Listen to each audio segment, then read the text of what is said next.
Une porte coulissante qui se rend complètement invisible, c'est beaucoup plus élégant qu'une porte traditionnelle.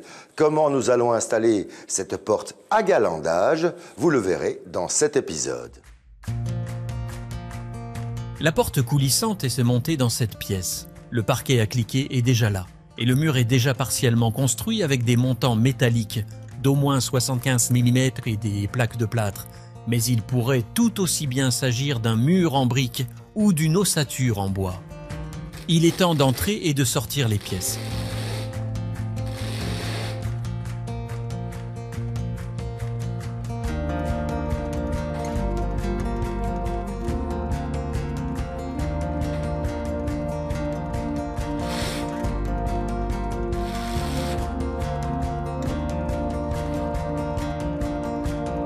Au préalable, il faut évidemment bien mesurer l'espace.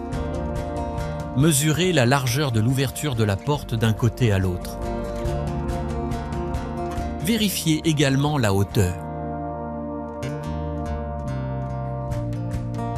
Vous n'avez pas de laser à votre disposition, un mètre ruban ou un mètre pliant feront tout aussi bien l'affaire.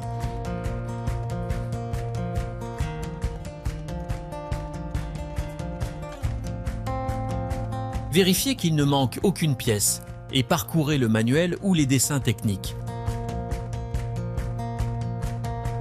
Ne cherchez pas toujours une version papier. Il suffit de la scanner pour avoir en main la version numérique qui vous servira de guide pour tout assembler.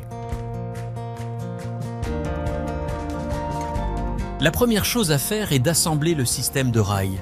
Il s'agit d'une pièce d'extrémité et de la fixation du rail à la latte de support en bois.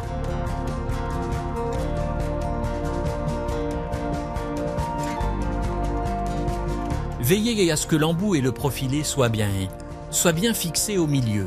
Le côté large de la latte en bois est de la même largeur que le montant métallique. Vous obtiendrez ainsi un alignement parfait. Utilisez les vis fournies pour la fixation. Vissez les points nécessaires. Les têtes de vis se trouvent dans le long de la petite ouverture afin que le rail puisse être desserré ultérieurement si nécessaire.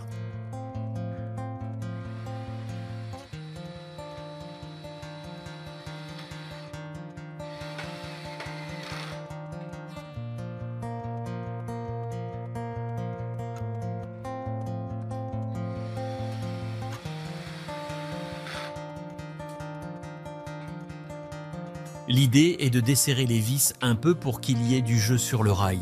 De cette façon, vous pouvez facilement le démonter maintenant et lorsqu'il sera monté plus tard.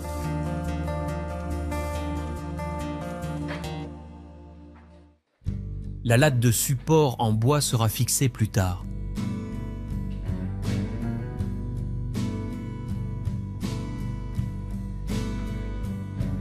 Marquez les points de vissage.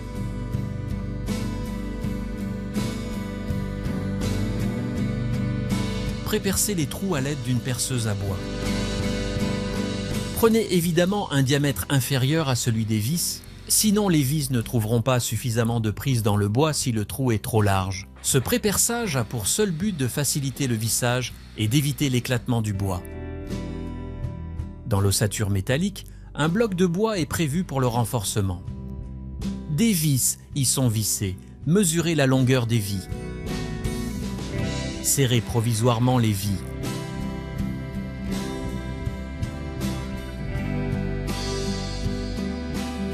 Mettez la latte en place et vissez-la.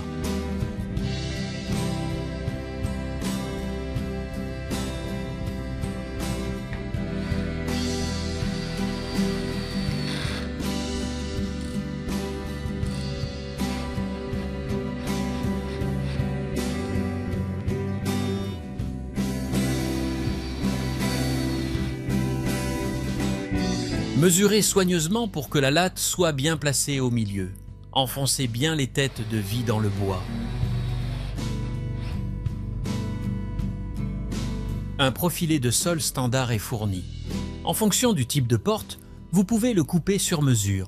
Pour ce faire, pliez le profilé plusieurs fois.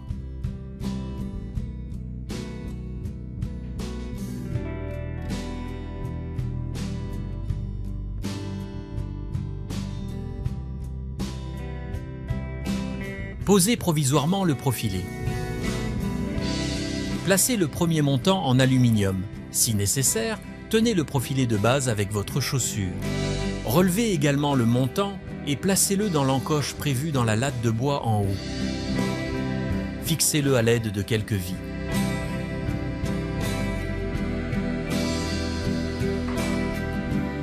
Mettez en place le montant suivant. Celui-ci vient se placer contre l'encoche de la latte en bois. Ne placez pas les montants en biais. Mesurez la distance entre les montants en bas et placez le montant à la même distance qu'en haut.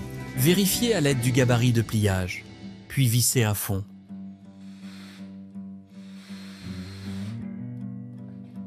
Vérifiez à nouveau à l'aide du niveau à bulles. Fixez le profilé de sol à la fondation. La manière de procéder dépend du support. Ici, nous parlons d'un stratifié à cliquer. Pour une chape ou un support de carrelage, vous devrez prévoir un ancrage dans des chevilles. Fixez-les avec des vis. Montez maintenant aussi les montants opposés.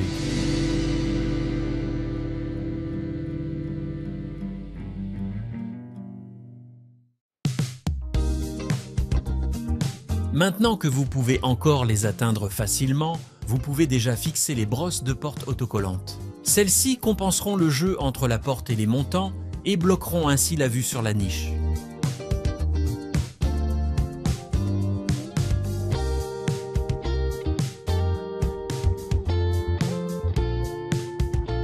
Découpez le joint à l'aide d'un cutter ou de ciseaux.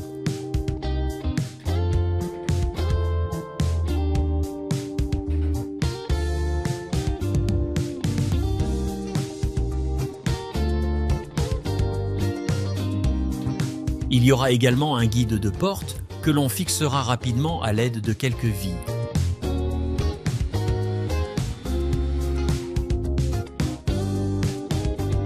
Il est alors déjà temps de placer les chariots de roues dans le profilé qui, une fois installés, doivent impérativement être tendus dans le rail. Placez-les dans le profilé et poussez le frein derrière. Assurez-vous que l'activateur était placé dans la bonne fente. À l'aide d'une clé Allen, fixez les deux éléments.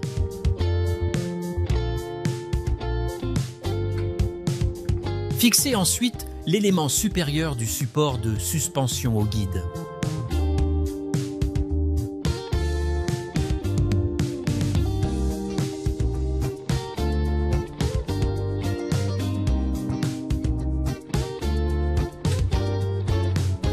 Mettez le rail coulissant en place. Vous pouvez maintenant l'enclencher sur les têtes de vis insérées précédemment. Vissez encore une fois uniquement du côté de l'ouverture de la porte. Les vis déjà en place ne doivent pas être serrées davantage. Ajustez le frein. Placez-le à la bonne distance pour que la porte puisse ensuite glisser suffisamment dans le cadre.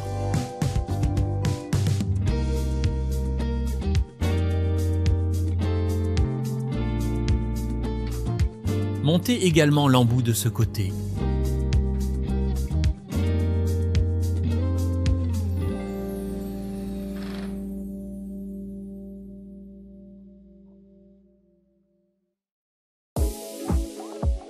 Mettez la porte en place.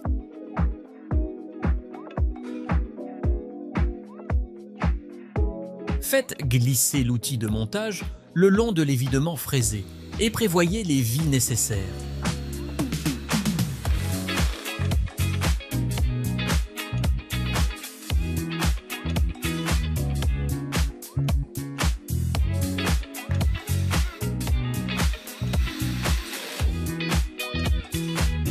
Il est temps de fixer la porte au support de suspension. Si nécessaire, ajustez un peu les boulons pour qu'ils soient plus faciles à glisser. Placez la butée en haut et vissez fermement.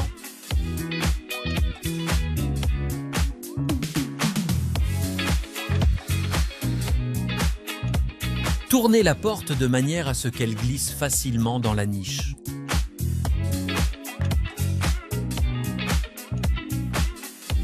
Montez maintenant le deuxième support.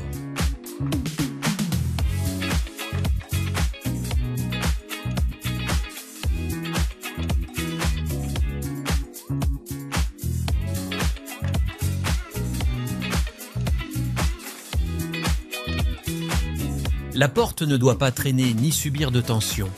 La clé fournie vous permet de passer facilement entre le profilé de suspension et la porte pour procéder à d'éventuels ajustements. Une fois que la porte a été glissée dans le mur, elle doit ressortir en affleurement démontant.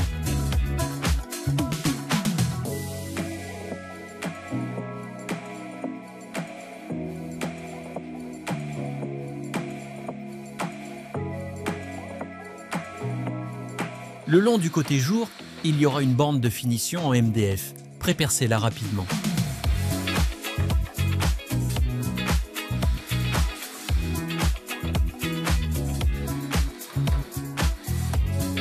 Montez ensuite la bande de finition avec quelques vis. Là encore, faites une belle finition pour que la latte ne pende pas en diagonale.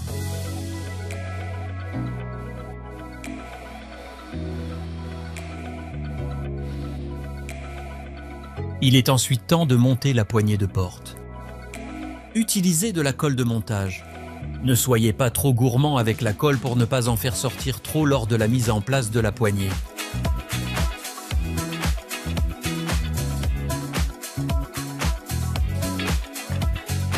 Dans les rainures du côté de la serrure, placez un autre coup de tirage. Selon le froid, vous pouvez l'assouplir en le trempant éventuellement dans de l'eau chaude. Raccourcissez-le à la longueur souhaitée.